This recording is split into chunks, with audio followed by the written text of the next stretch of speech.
Good afternoon. It's Tony Linford here with Chapter 8, Part B of my story, This England.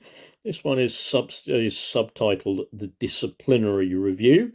The opening explains exactly where we are with George and with Sophia, the security guard on the entrance to the call centre floors at Accenta. I'll begin straight away. Sophia scans George's pass. A small green light flashes. The barrier opens. "Thank you," she says quietly. George steps through. For a moment he feels her eyes on him. He walks towards the lift.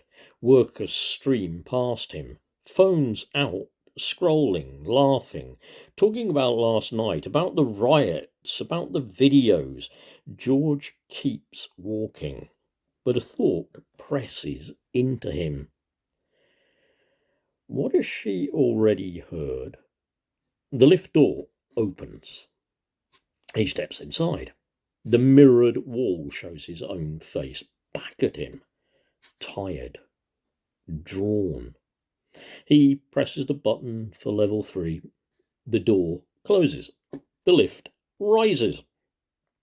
Somewhere above him, hundreds of agents are already logging in. Headsets on, coffee cups steaming, ready to take calls.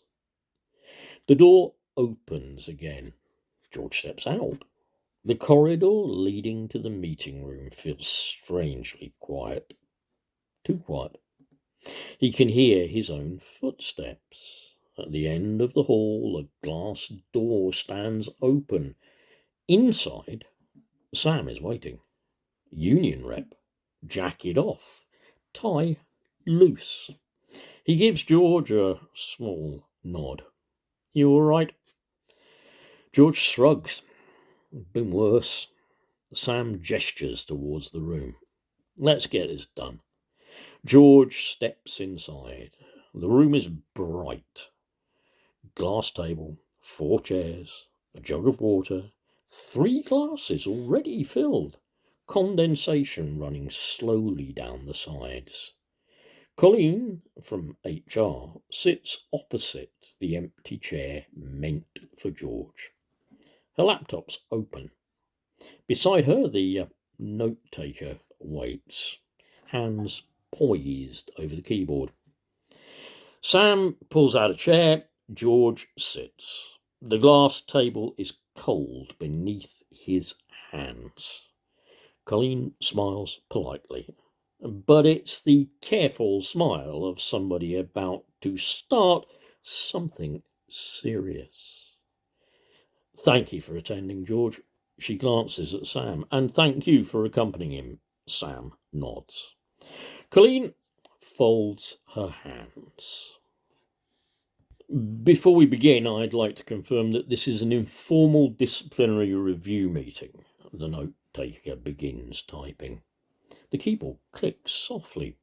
George watches the water glass. A droplet runs down the side, falls onto the glass table, forms a tiny puddle. Colleen continues. "As you know, George, this meeting relates to our concerns regarding a video of your conduct yesterday morning on a bus." Sam shifts slightly in his chair. George says nothing. Colleen continues calmly. "There are 2 matters we need to discuss." She lifts a finger very slightly. The first concerns the video circulating online, showing an altercation on a bus. Another pause. The second concerns footage from another incident later that evening involving a shop in your residential area. George feels something tighten in his chest. Sam glances toward him. Just briefly, a silent message. Stay calm. Colleen turns the laptop slightly. We'll begin by bringing in our colleague from security into our meeting. The door opens. Sophie steps inside. For a moment, George thinks she might be here to escort him out, but she simply takes the fourth chair across the table. Colleen speaks again. Thank you for joining us, Sophie. She nods politely. George notices something small. There are now 4 glasses on the table, not 3, and the water this time is iced. He forces himself to focus again. Colleen begins summarising the situation. The bus video, the complaints, the reports, the footage spreading across social media. Sam intercepts when she mentions the earlier bus video again. As George's union representative, I formally object. Colleen pauses. Sam continues calmly. The footage has already been reviewed this morning. He gestures slightly towards Sophie. It refers to a separate matter. A silence fills the room. Colleen thinks for a moment, then nods.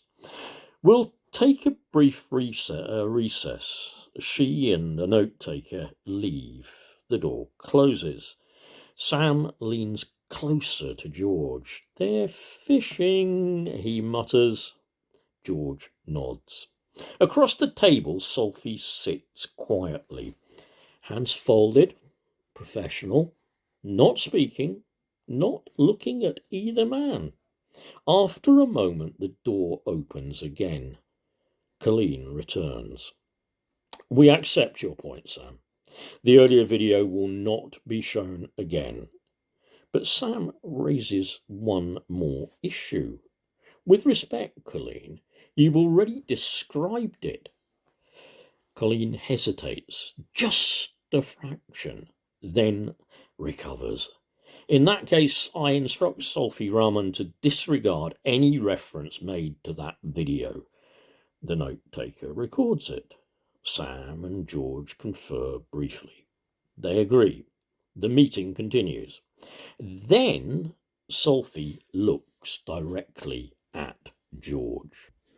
For the first time since entering the room, the look is steady, searching. George feels something twist inside him. For a moment, the room disappears. He's back in Gladys's flat, smoke still hanging in the air, the firefighter kneeling beside the wet fleece on the floor, blood soaking into the fabric, Gladys standing behind him, her voice uncertain. You were down with them, you were down there with them, weren't you? The memory stings. George swallows. The room returns. Colleen turns the laptop so everyone can see. Sophie, she says calmly, we're now going to review the footage captured by our external security cameras. Her hand moves towards the trackpad. The video window opens. A frozen image. Timestamp waiting to move. Then Sophie's radio crackles. A burst of static. Security, do you copy? Sophie lifts the radio instantly. Rahman receiving. Medical emergency on call centre floor. Possible seizure. Ambulance en route. Sophie stands. Received. I'm mobile. She looks once more across the table, directly at George. Then she leaves, already speaking into the radio as the door closes behind her. The room falls silent. Colleen lowers her hand from the laptop. Well, she says quietly, I think we'll have to adjourn here. She closes the video. We'll reschedule. George watches through the glass wall as Sophie moves quickly down the corridor, heading toward reception. The footage remains unseen. End of part B. I will be back hopefully tomorrow with part C. As I say, this again has been specifically written for reading on TikTok. If you like it, please share. Please also remember other episodes are also presently available on my TikTok channel, and of course you will also see them on my YouTube channel as most likely Tony Linford. Bye.